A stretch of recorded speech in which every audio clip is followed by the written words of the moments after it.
Ano gagawin sa akin pag bangon ko?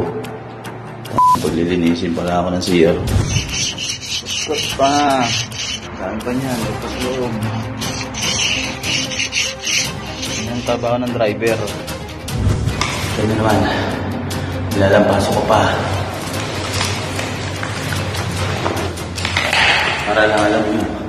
Kung makita nyo yung ginagawa, ano sa akin, napasuhin ko daw. Sinukot ko pa nito.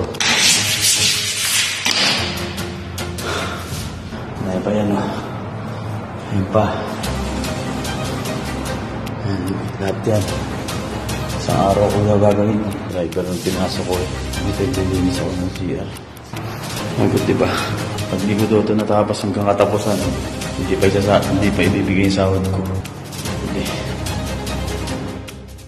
So, nung nag-apply itong si Von Ryan, driver ang niya, personal driver. Pero ang pinagtataka ko nga, itong una, syempre, kung personal driver, yun dapat ang trabaho niya sa kontrata niya.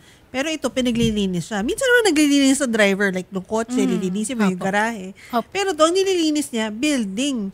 Hindi, ito ba residente ba to nung amo niya? Ay, hindi po. Business to. Office. Parang office building. Office building po. Malayong-malayo yun sa kontratang pinasok niya. Sir Ryan. Sir, kamusta po? Hapon po, attorney.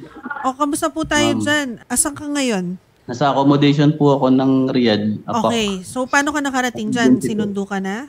Bali po nung February 10, pinull out po nila ako dito. February 10. So, isang buwan Pero ka na. nagpaalam. Opo, almost 1 month na po.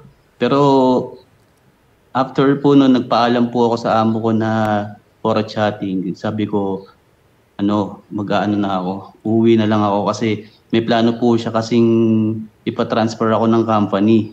Eh di ba po bawal po yun? Oo, bawal yun.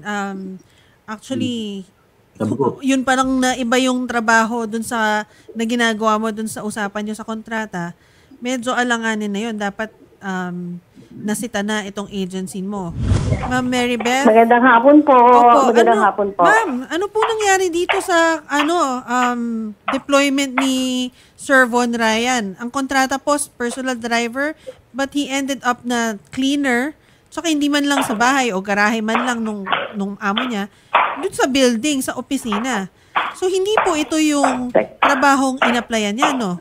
Nag-apply po siya sa amin as household worker, household driver.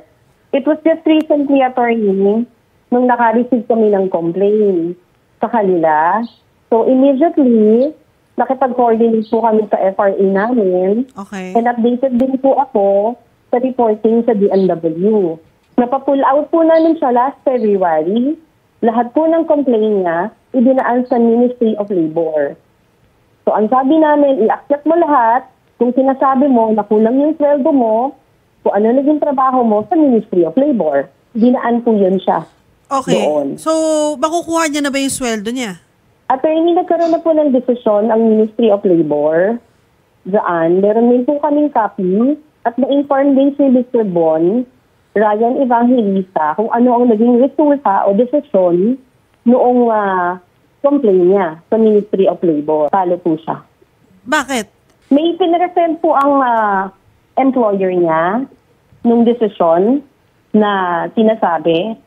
Binigyan po ako ng copy ng aming foreign partner sa Saudi. Okay, ano ang dahilan? Meron po siyang mga traffic violations, attorney. Pero po, ma'am, nung may traffic violation siya, ang tanong ko lang po, nagtrabaho pa rin siya, di ba? Ang alam ko po, nagtrabaho pa rin siya. Nagtrabaho pa rin so, siya. Nung nagharap po sila, kailangan may sweldo pa rin siya. Okay. Attorney, ang sabi ko po sa inyo at sasabihin ko po ulit, nagre-rely lang ako Oo nga doon po, sa naging desisyon. ma'am, sasabihin ko rin sa inyo na naintindihan ko po yung sinabi ninyo, pero ang sinasabi ko, pagka ikaw ba nagtrabaho, di ba dapat sasweldohan ka? Yun lang po yung tanong ko. Pag nagtrabaho ka, dapat sweldohan ka. Ang party list na masasandalan. AXIS! Number 68 sa balota! Ako naman solusyon na kaagad ang i-offer ko sa inyo. Nevertheless, kinausap ko na rin si agency, si Annabel, no? Ang sabi niya, uwi na siya at lahat ng iba pang babayaran, sasagutin na rito. So, yun na yung naging arrangement namin. Yan ang pinakagusto Para- ko kay Sir Arnel. Oo. Dapat Ano ganyan yung naman ako, solusyon na isang agad. sentence lang ako. Isang Yes. sentence mo lang ako kausap. Yes, Sir Arnel, mas maganda yung ganyan, yung solusyon na agad. Oo, ngayon, basta ako, ang akin, bigyan na natin ng solusyon. I've already talked to Star World. Sabi ko na ko, ayusin mo na ito kaysa baka mamaya mag-stardust ka. So, yung pandatiliin mo na yung Star World. So, the solution now is at hand. We've arranged already with Star World na yung inihingi niya, dito na lang natin ayusin. So, kailan po kaya makakauwi si Sir Von? Yun na, in-applyan na niya yung kanyang exit visa and yun na yung nakatutok. Our welfare officers have already arranged it. Na-apply na niyan, di ba, Von Ryan, yung exit visa? Opo, sir. Oo. So yung mga hinihingi mo, nangako na sa akin si Star World na dito na nila sasagutin. O yan. O sige. Thank you po. Aayusin na nila, Sir Arnel, yung pag-uwi mo, pati yung ng kulang na sweldo. Sa susunod, ayusin na lang na natin. And sa Star World siguro, yung kontrata, kung anong nakalagay sana, i-reviewin natin na kung anong kontrata ng mga natin, OFW, yun talaga yung gagawin nila.